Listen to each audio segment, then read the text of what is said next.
bisa kita wujudkan untuk dekat dengan Al-Quran. Anak-anak ini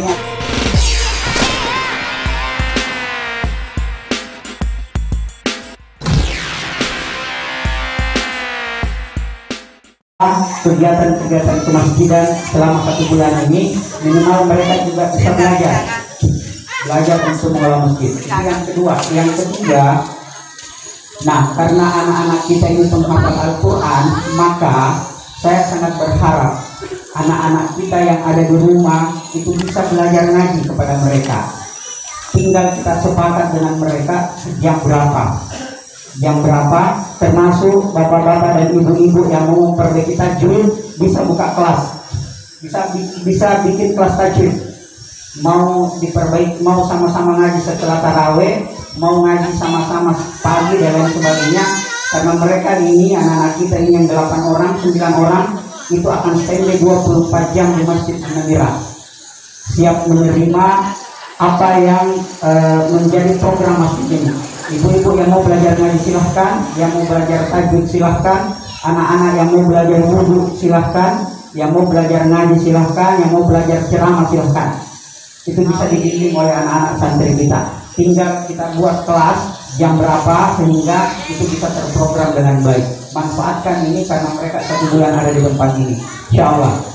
Nah, yang keempat, ada beberapa program yang coba kami bangun, Bapak Ibu. Yang pertama adalah tetap buka puasa bersama, insya Allah kita tetap buka puasa bersama. Yang kedua, seperti yang saya sampaikan Jumat yang lalu, bahwa mudah-mudahan Allah ridho, malam tanggal 17 Ramadan kita akan berbagi dengan 100 santri yatim dan penghafal Al-Quran di tempat ini. Kita buka sama-sama, kita doa sama-sama di malam tanggal 17 Ramadan. Mudah-mudahan Allah ridho, Allah mudahkan kita untuk sampai pada program itu.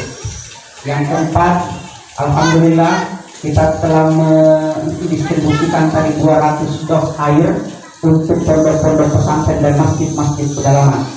Mudah-mudahan air ini bisa digunakan selama Ramadan, walaupun tidak seberapa, tapi minimal menjadi pengantar mereka untuk bersahur dan berbuka puasa.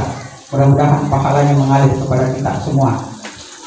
Kemudian selanjutnya ada program juga yang kami ingin bangun adalah One Day One Juz, 1 hari 1 juz. Mudah-mudahan Ramadan tahun ini bisa kita wujudkan untuk dekat dengan Al-Quran. Anak-anak ini akan sama-sama dengan kita untuk 1 hari 1 juz.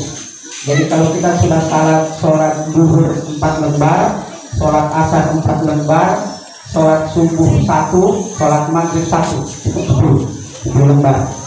Kenapa subuh 1 lembar? Karena kemungkinan nanti sebentar kita briefing untuk santri. Kemungkinan besar subuh, setelah kita sholat subuh itu akan ada ceramah subuh barang 5-10 menit itu oleh anak-anak santri kita secara bergiliran.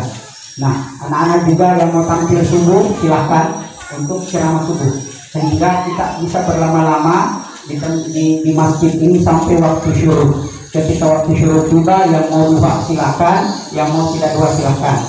Nah, selanjutnya program tahajud bersama. Insya Allah mulai malam ini wajib bagi santri yang berhikmah di tempat ini untuk tahajud bersama. Jadi santri yang berhikmah di tempat ini wajib untuk tahajud bersama. Kalau bapak-bapak, ibu-ibu yang mau bergabung untuk tahajud bersama di Masjid An-Namirah silahkan. Yang jelasnya santri tahajud setiap malam, mulai sebentar malam. Nah, yang ketiga, yang selanjutnya terkait dengan imam.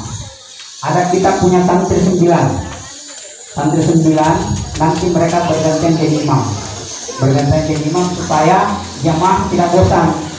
Siapa tahu satu imamnya kita bilang bosannya bacaannya dan lain sebagainya. Jadi kita ada 9 imam, insya Allah semua siap jadi imam dan harus siap setiap waktu. Jadi jadwal imam ini tidak ada jadwal, siapapun yang ditunjuk pada saat itu harus siap jadi imam. Jadi semua harus bersiap. Santri seperti itu, semua harus bersiap ketika dia diminta dan digunakan. Nah, saya kira itu Bapak Ibu, saya atas nama pribadi dan keluarga, atas nama keluarga besar Masjid An-Namirah mengucapkan marhaban ya Ramadan, selamat menunaikan ibadah puasa, selamat memasuki bulan suci Ramadan. Yang terakhir Bapak Ibu, mari coba kita sama-sama lihat di sekeliling kita. Kita tengok kanan kiri kita pegang tangannya, kemudian kita saling bermaafan. Ayo kita saling bermaafan di antara kita, saling bermaafan di antara kita Bapak Ibu, agar kita memasuki Ramadan ini dengan hati yang ikhlas, kita memasuki Ramadan ini dengan hati yang tenang, kita memasuki Ramadan ini tanpa ada beban sama sekali. Kita menjadikan Ramadan ini sebagai Ramadan terindah. Kita jadikan Ramadan ini sebagai Ramadan bahagia untuk meraih berkahnya Allah Subhanahu wa Ta'ala. Mudah-mudahan Allah panjangkan umur kita, dan boleh jadi yang kita temani Ramadan tahun lalu itu tidak lagi kita temani Ramadan tahun ini, karena kita tidak pernah tahu siapa yang Allah pilih untuk berRamadan di tahun 2025. Boleh jadi saya tidak lagi berRamadan dengan Bapak Ibu tahun depan, boleh jadi Bapak Ibu tidak berRamadan dengan kami tahun depan. Karena persoalan maut, persoalan kematian, la yastakhiruna sa'atan wa la yastaqdimun, tidak dimundurkan dan tidak dimajukan. Pada saat waktunya Allah akan cabut punyanya, maka pada saat itu pula kita akan menghadap harbaannya. Oleh karena itu, di setiap kesempatan ini, di bulan suci Ramadan ini, mari kita gunakan untuk dekat dengan Allah, mari kita gunakan untuk dekat dengan Al-Quran. Semoga Ramadan tahun ini menjadi Ramadan yang terbaik bagi kita. Semoga Ramadan tahun ini menjadi Ramadan yang menjadi Ramadan terindah bagi kita semua. Saya kira itu Bapak Ibu, mudah-mudahan kita bisa sama-sama di Ramadan selanjutnya. Mulai besok malam itu akan ada ceramah Ramadan sampai malam ke-29 kalau tidak salah.